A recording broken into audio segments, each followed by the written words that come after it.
le monde de l'IT, le monde des ESN, l'une des forces françaises d'ailleurs aujourd'hui.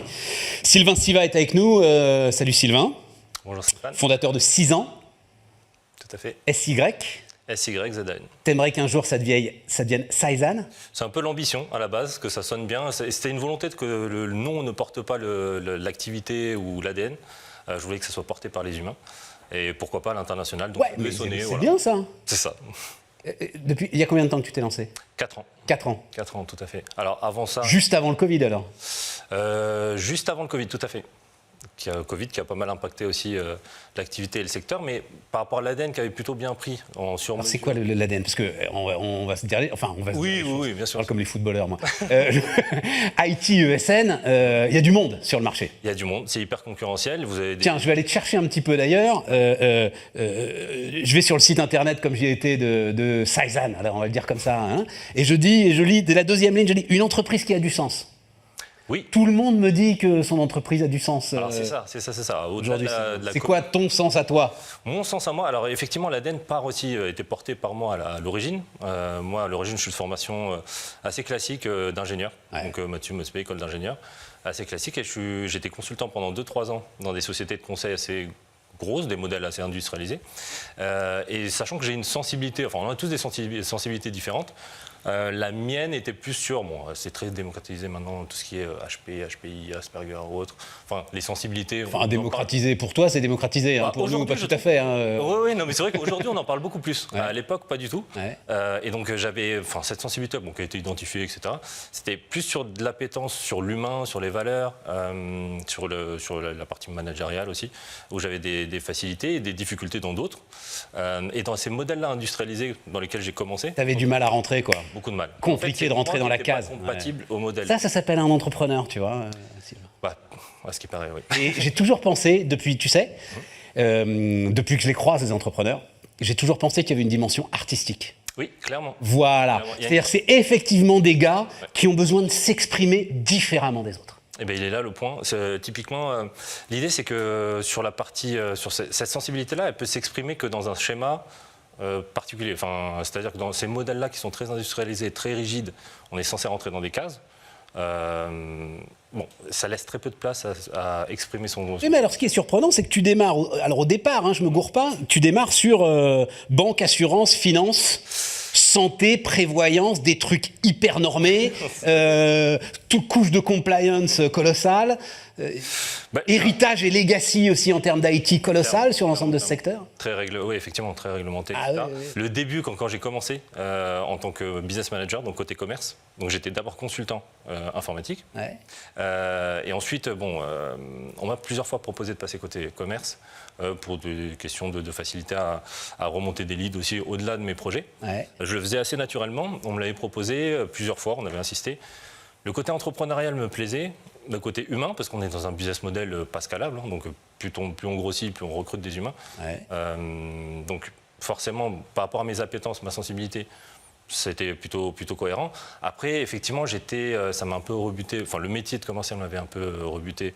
Ah bah, il a rien à voir avec... non, c'est vrai que c'était challengeant. Et toi, tu résous des problèmes, en fait. C'est un peu ça. C'est ça qui est quand même à la base, ouais. Le gros kiff de ce métier-là. T'as un client, et puis c'est un vrai problème, en fait. Clairement. S'il a un problème avec son IT et qu'il est dans le secteur, même si tu nous le diras, tu t'es un peu... Et il a un vrai problème. Clairement. Donc j'ai commencé dans ce secteur-là un peu par hasard, parce que j'étais consultant. Bon, mais alors attends, il faut qu'on accélère sur la croissance de la boîte, parce que tu as démarré il y a 4 ans, on est déjà à plusieurs millions d'euros de chiffre d'affaires et plusieurs dizaines de collaborateurs. Ça veut dire que le Covid a créé un véritable appel d'air pour l'ensemble des problématiques IT et l'ensemble des problématiques qu'adressent les ESN. Je crois que c'est le modèle qui a survécu, qui a fait x3, je crois, pendant le Covid, le seul, je crois, quasi le seul. Et encore plus par rapport à notre approche à nous, qui était très sur mesure, en prenant le maximum de data. Alors, côté client, on va prendre au-delà du besoin qu'il a. Ça peut être un besoin en développement d'une application, gestion de projet ou autre. On va prendre en compte, au-delà de ce besoin-là, on va travailler un peu le compte ou le périmètre en prenant le maximum de data.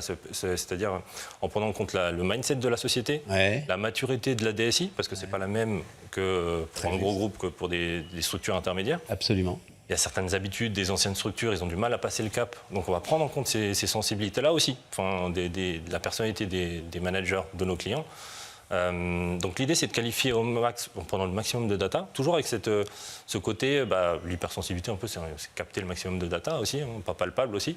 Donc on essaie d'agréger tout ça côté client. Et quand tu dis, attends, capter un maximum de data, c'est des data donc, qui sont partout dans les systèmes de la boîte, dont elle n'a peut-être pas forcément conscience. Alors les datas, alors il y a des datas très factuelles. Ouais, voilà, très factuelles, business. Qui sont ressentis, d'accord. Stratégie. Ah, t'appelles ça des datas aussi, c'est pas forcément. Des data, ah, d'accord, c'est pas forcément du numérique pour toi la data. Non, pas forcément. Ah oui. Forcément. Ah, oui. Moi, je l'appelle ça comme ça. Ah, oui. Toi, quand tu vois quelque chose, c'est une data, quoi, pour toi. Quelque part, oui. Le système traite des data. Un ressenti, une émotion, c'est de la data. Tu es une sorte de chat GPT humain, quoi. En fait. C'est bien vu, c'est très juste. Au final, on a tous des parcours différents, des histoires pas différentes, des ethnies, des sensibilités neurologiques, académiques différents. Et l'idée, c'est de prendre en compte tout ça.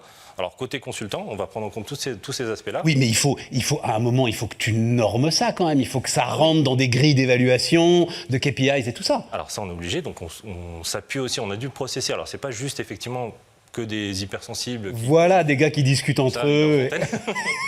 Non, effectivement, au bout d'un moment, il faut processer. Ouais. Donc on s'appuie, mais ça c'est le gros quand même. Hein.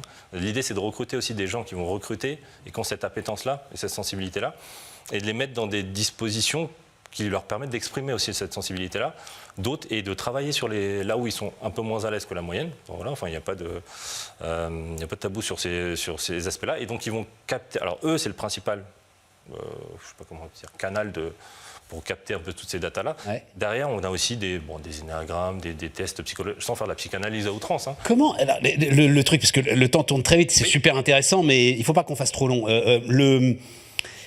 Cette spécificité-là, comment est-ce que les clients qui vont faire appel à toi savent qu'ils vont trouver ça? C'est-à-dire, c'est quoi? C'est le bouche à oreille qui fait ton commercial? Clairement. Là, on est dans une époque, effectivement, où vous parlez de l'intelligence artificielle, on a des millions de canaux digitaux, etc. Au final, nous, on croit au canal humain. Le bouche à oreille, au final, c'est ce qui marche le mieux et c'est là où on s'y retrouve le plus. Alors, on passe beaucoup d'énergie, du temps de business, etc., à qualifier, à avoir cette approche-là qualitative et un peu sur mesure. Et humaine, mais derrière, ça rayonne presque tout seul. Effectivement, nos consultants qui sont chez nos clients sont très appréciés parce que ce que vont nous reconnaître nos clients, c'est de limiter le turnover de leurs équipes parce que c'est des gens qui se projettent, qui se voient aussi chez Et donc, c'est le CTO du client qui, à la limite, va discuter avec un de ses potes CTO en disant « Dis donc, j'ai vu des gars, là, ils sont incroyables. » Exactement, parce qu'il y a énormément de concurrents. Et ça fait plusieurs millions d'euros de chiffre d'affaires. C'est ça. Alors après, c'est passionnant, ça. Hein. C'est passionnant. Alors après, le curseur de l'humain, il faut le mettre...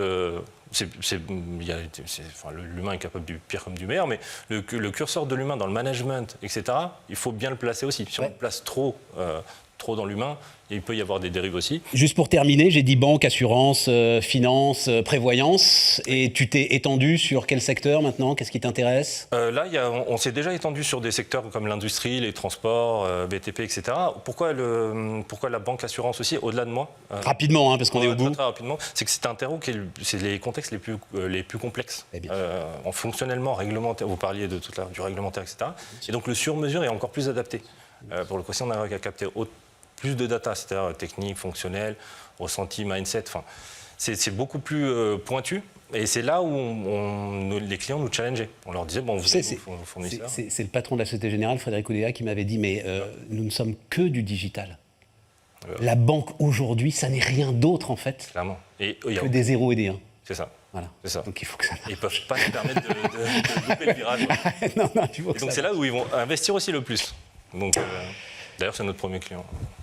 La Société Générale? Tu vois, comme quoi les grands esprits se rencontrent. Merci Sylvain. Merci Stéphane. Saizan donc, avec nous.